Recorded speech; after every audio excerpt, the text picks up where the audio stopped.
Breaking చూస్తున్నాం. హైదరాబాద్ పర్యటనకు వచ్చిన ప్రధాని మోదీ ఏపీ సీఎం చంద్రబాబు ఇంటికెళ్లి దాదాపు గంటకు పైగా సుదీర్ఘంగా చర్చలు జరిపారు. ఇది ఆత్మీయ సమావేశంగా చెబుతున్న ఇద్దరు నేతల మధ్య చర్చలు వచ్చిన అంశాలు ఏంటి అనేది ఉత్కంఠ రేకెత్తిస్తోంది.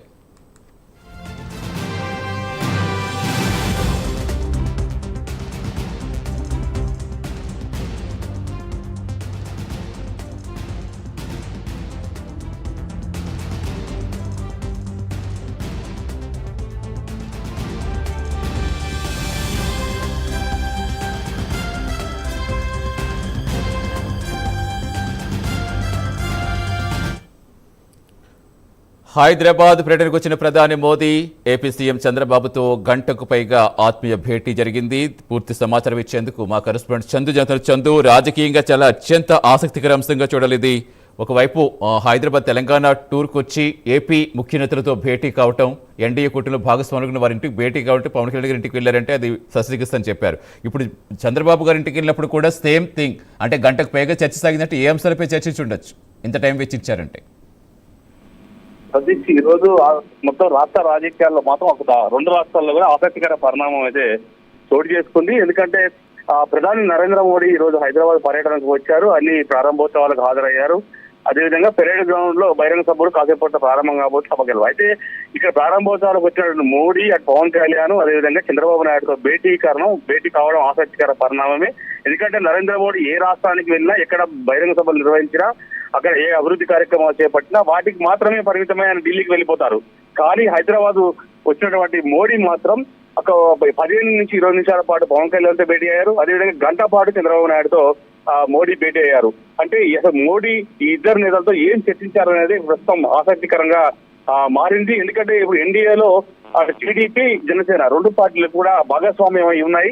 ప్రస్తుతం కూటమి పొత్తుతోనే ప్రభుత్వం ప్రస్తుతం నడుస్తా ఉంది ఏపీలో కూడా. అదేవిధంగా కేంద్రంలో కూడా బీజేపీ ప్రభుత్వం, చంద్రబాబు నాయుడు, జనసేన ఒక అండదండలతోనే అక్కడ ప్రభుత్వం కూడా నడుస్తున్న పరిస్థితి కనిపిస్తోంది. కాబట్టి వచ్చే ఎన్నికల్లో కూడా పొత్తును కంటిన్యూ చేసేలా వీళ్ళ ప్రణాళిక ఉండొచ్చు అనేటువంటి అభిప్రాయం అయితే వ్యక్తమవుతోంది. ప్రధానంగా గంట పాటు ఆయా రాజకీయ అంశాలన్నీ కూడా చర్చకు వచ్చినట్టు తెలుస్తా ఉంది. మరోవైపు ఏపీ అభివృద్ధి అంశాలపైన ప్రధానంగా ఎక్కువసేపు ఇద్దరు నేతలు కూడా మాట్లాడుకున్నట్టుగా తెలుస్తోంది. ఎందుకంటే ఇప్పటికే అమరావతికి సంబంధించి కేంద్రం నిధులు కూడా ఇస్తా ఉంది. మరోవైపు పోలవరం ప్రాజెక్టు కూడా జాతీయ హోదా కల్పించారు. మరోవైపు ఇవి అన్ని కల్పించారు. అదేవిధంగా మిగతా అంటే ఏపీ డెవలప్మెంట్ సంబంధించిన అంశాలపైన ఎక్కువసేపు చర్చించినట్టుగా మనకు తెలుస్తా ఉంది. ఇక మరోవైపు తెలంగాణలో కూడా పొత్తుకు సంబంధించి అంశాలపై కూడా మాట్లాడుకున్నట్టుగా తెలుస్తోంది. ఎందుకంటే వచ్చే ఎన్నికల్లో ఖచ్చితంగా తెలంగాణలో పాగా వేయాలని కూడా బీజేపీ భావిస్తా ఉంది. ఖచ్చితంగా అధికారంలోకి వస్తామని చెప్పి ఇక్కడ తెలంగాణ సంబంధించిన రాష్ట్ర బీజేపీ ఎంపీలు కావచ్చు, ఎమ్మెల్యేలు బలగుద్ది మరి చెప్తా ఉన్నారు. ఈ క్రమంలో ఇప్పటికే వరుసగా అన్ని రాష్ట్రాల్లో విజయం సాధిస్తూ బీజేపీ వస్తుంది. ఇటీవల పశ్చిమ బెంగాల్లో తొలిసారిగా ఆ అధికారాన్ని కైవసం చేసుకుంది. అదేవిధంగా అస్సాంలో అత్యధిక స్థానాలతో అధికారంలోకి వచ్చింది. పుదుచ్చేరిలో కూడా అలాగే అధికారంలోకి వచ్చింది. కాబట్టి వచ్చేసారికి ఇది కర్ణాటక, తెలంగాణ పైన ఫోకస్ పెట్టే కర్ణాటకలో అధికారాన్ని తీసుకుంటాం ఖచ్చితంగా. ఇక తెలంగాణలో కూడా పాగా వేస్తాం అనేటువంటి ఒక సందేశాన్ని కూడా మోడీ చంద్రబాబుతో పంచుకున్నట్టుగా తెలుస్తోంది. ఎందుకంటే వచ్చే ఎన్నికల్లో ఖచ్చితంగా ఇక్కడ కూడా జనసేన, తెలుగుదేశం పార్టీ పొత్తుతో కూటమిగానే ఇక్కడ ఎన్నికలకు వెళ్లాలని కూడా మోడీ భావిస్తున్నట్టుగా మనకు స్పష్టంగా తెలుస్తా ఉంది. ముఖ్యంగా ఎందుకంటే ఒకవైపు పవన్ కళ్యాణ్ చరిష్మా కూడా తెలంగాణలో ఉంది. ఎందుకంటే ఆయన నటించిన సినిమాలు కావచ్చు, గతంలో ఆయన ప్రజారాజ్యం పార్టీలో ఉన్నప్పుడు యువరాజ్యం పేరిట కూడా తెలంగాణలో ఎక్కువ నియోజకవర్గాలు కూడా పవన్ కళ్యాణ్ తిరిగారు. కాబట్టి తెలంగాణలో ఒక క్రేజీ అనేది మాత్రం పవన్ కళ్యాణ్ పై ఉంది. కాబట్టి వచ్చే ఎన్నికల్లో ఖచ్చితంగా అటు పవన్ కళ్యాణ్, చంద్రబాబు, టీడీపీ కూడా తెలంగాణలో ఒకప్పుడు బలంగా ఉండేది. ముఖ్యంగా బీసీ ఓటు బ్యాంక్ అత్యధికంగా చంద్రబాబు నాయుడుకే ఉండేది. ఇప్పుడు ఒక రాష్ట్రాలు విడిపోయిన తర్వాత కొంత పార్టీ బలహీనపడినా కాస్త ఓటు బ్యాంక్ అయితే టీడీపీ తెలంగాణలో ఉంది. కాబట్టి వచ్చే ఎన్నికల్లో ఖచ్చితంగా పొత్తు ద్వారా రెండు పార్టీలతో పొత్తు ద్వారా వెళ్తే బీజేపీ సునాయాసంగా అధికారంలోకి రావచ్చు అనే ఆలోచన మోడీలో ఉన్నట్టుగా మనకు చాలా స్పష్టంగా కనిపిస్తోంది. అందులో భాగంగానే చంద్రబాబుతో గంట పాటు మోడీ చర్చించినట్టుగా తెలుస్తుంది. దీంతో పాటు జాతీయ రాజకీయాలపై కూడా వాళ్ళ మధ్య చర్చకు వచ్చినట్టుగా తెలుస్తుంది. ఇటీవల ఆ పరిణామాలు చూసినట్టయితే డిఎంకే ఏదైతే డిఎంకేతో పొత్తు తెగదింపులు కాంగ్రెస్ పార్టీ చేసుకుంది. అక్కడ డిఎంకే ప్రస్తుతం కాంగ్రెస్ కు దూరంగానే ఉంటున్నటువంటి పరిస్థితి.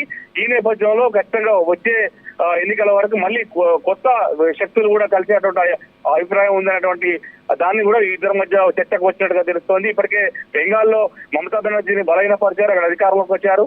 కాబట్టి వచ్చే ఎన్నికల్లో కూడా తెలంగాణలో కూడా ఎట్టి పరిస్థితుల్లో అధికారం రావాలి. అదేవిధంగా ఏపీలో కూడా మళ్ళీ కూటమి ప్రభుత్వం అధికారంలోకి వచ్చేలా ప్రణాళికలు వాళ్ళిద్దరు రచించినట్టుగా తెలుస్తా ఉంది సతీష్. అంటే డెఫినెట్గా అంటే చందు అంటే మనం ముందనుకున్నట్టుగా ఇప్పుడు పవన్ కళ్యాణ్ గారు శస్త్రచికిత్స జరిగింది కాబట్టి మేబీ అక్కడికి పరామర్శ కోసం వెళ్ళి ఆత్మీయంగా కలిసారు అనుకున్నా ఇక్కడ కూడా అల్పాహార విందుకు వెళ్తున్నారు ఆహ్వానించారు కాబట్టి అని చెప్పుకున్నారు. కానీ ఎంత సమయం వెచ్చించడం అంటే ఎంత సమయంలో ఏం చర్చించి ఉండొచ్చు? ఎందుకంటే తెలంగాణ రాజకీయాలకు సంబంధించి మీరు అన్నట్టుగా ఇప్పుడు ఇక్కడ ఏమైనా కూటమి ఏర్పడినా ఎప్పటి నుంచో కూడా బీజేపీ సపోర్ట్ ఇస్తూ బీజేపీకి అటు జనసేన సపోర్ట్ ఇస్తుంది. ఎన్నికలు జరిగినప్పటికీ టీడీపీ కూడా బహిరంగంగా కాకపోయినా అంతర్గతంగా సపోర్ట్ ఇస్తూనే వస్తుంది తెలంగాణలో కూడా. అంటే ఇప్పుడు ఏమైనా బలపరిచే విధంగా ఏమన్నా ఆకర్షించే విధంగా ఇతర పార్టీ నేతలను ఆకర్షించే విధంగా ఏమన్నా జరుగుతున్నాయి అనుకోవచ్చా పార్టీని బలోపేతం చేసే దిశగా?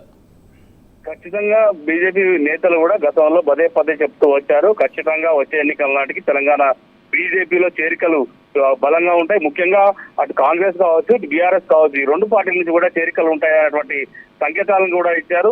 ముఖ్యంగా ఈటల రాజేందర్ పార్టీలో చేరిన తర్వాత కూడా పెద్ద ఎత్తున బీఆర్ఎస్ నుంచి పెద్ద సంఖ్యలో బీజేపీలోకి వెళ్తడం ప్రచారం జరిగింది. కానీ ఇప్పుడు మాత్రం చాలా బలంగా తెలంగాణలో బీజేపీ అధికారంలోకి వస్తున్నాం అని చెప్పేసి కూడా ఆ పార్టీ నేతలు చెప్తున్న క్రమంలో ఖచ్చితంగా చేరికల పైన కూడా చర్చించే అవకాశాలు కూడా ఉన్నాయి. ఎందుకంటే చంద్రబాబు నాయుడు సుదీర్ఘకాలం ఆయన ముఖ్యమంత్రిగా ఉమ్మడి రాష్ట్రంలో పనిచేశారు. ఆయన రాజకీయ అనుభవం ఎక్కువగా ఉంది. దాదాపు 40 ఏళ్ల పాటు అంటే దాదాపు 15 సంవత్సరాల పాటు ముఖ్యమంత్రిగానే ఆయన ఉన్నారు కాబట్టి ఆయన సుదీర్ఘ ఇప్పుడు మరి అంటే మొత్తం దాదాపు 20 సంవత్సరాల పాటు అధికారం ఉన్నట్టు. ఈ నేపథ్యంలో సుదీర్ఘ రాజకీయ అనుభవం తెలుగు రాష్ట్రాలపై చంద్రబాబు నాయుడు ఉంది కాబట్టి ఖచ్చితంగా ఆయన ఆలోచనలు ఆయన అనుభవాలన్నీ కూడా మోదీతో షేర్ చేస్తున్నట్టు తెలుస్తుంది. ఇక్కడ తెలంగాణలో ఉన్న పరిస్థితి ఏంటి, తెలంగాణ రాజకీయ పరిస్థితులు ఏ రకంగా ఉన్నాయి, అసలు అధికారంలో రావాలంటే ఇంకా ఏం చేయాలి, తెలంగాణలో ఏ రకంగా ముందుకెళ్లాలి అనేటువంటి వాటి విషయాలన్నింటినీ కూడా చంద్రబాబుతో చర్చించి మోడీ ఉంటారని కూడా మనకు తెలుస్తా ఉంది. ఎందుకంటే ఆ సుదీర్ఘ అనుభవం కూడా వచ్చే ఎన్నికల్లో బీజేపీ సపోర్ట్ గా నిలుస్తుంది, ఖచ్చితంగా ఉపయోగపడుతుంది అనే అభిప్రాయం కూడా వ్యక్తమవుతోంది. ఈ క్రమంలోనే ఎక్కువ తెలంగాణ టార్గెట్ గానే చంద్రబాబుతో చర్చలు జరిగి ఉంటాయని కూడా మనకు తెలుస్తా ఉంది Satish. Right, thank you Chandu. So మొత్తానికి హైదరాబాద్ పర్యటనకు వచ్చిన ప్రధాని మోదీ ఏపీ సీఎం చంద్రబాబు ఇంటికి దాదాపు గంటకు పైగా సుదీర్ఘంగా చర్చించడం ఇప్పుడు రాష్ట్ర వ్యాప్తంగా చర్చనీయాంశంగా మారింది.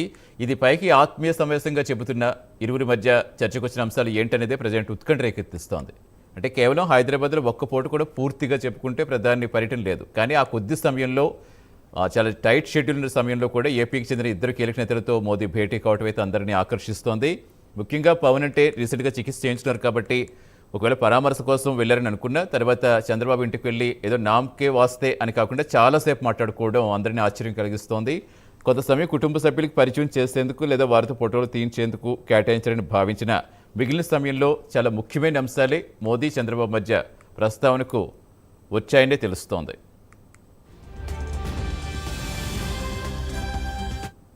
అసలు ఈ చర్చలు ఏపీ రాజకీయాలపై జరిగాయా, తెలంగాణ రాజకీయాలు కూడా మాట్లాడుకున్నారా, 5 రాష్ట్రాల ఎన్నికల ఫలితాలు విశ్లేషించారా అనేది కూడా ఆరా తీస్తున్నారు కూటమి నేతలు. త్వరలో జరిగే రాజ్యసభ ఎన్నికలు, ఎమ్మెల్సీ ఎన్నికలు, బరిలో నిలిచే అభ్యర్థులు ఏ పార్టీకి ఎన్ని సీట్లు ఇవ్వాలనే దానిపై చర్చకు వచ్చే ఉంటుందని అనుమానిస్తున్నారు.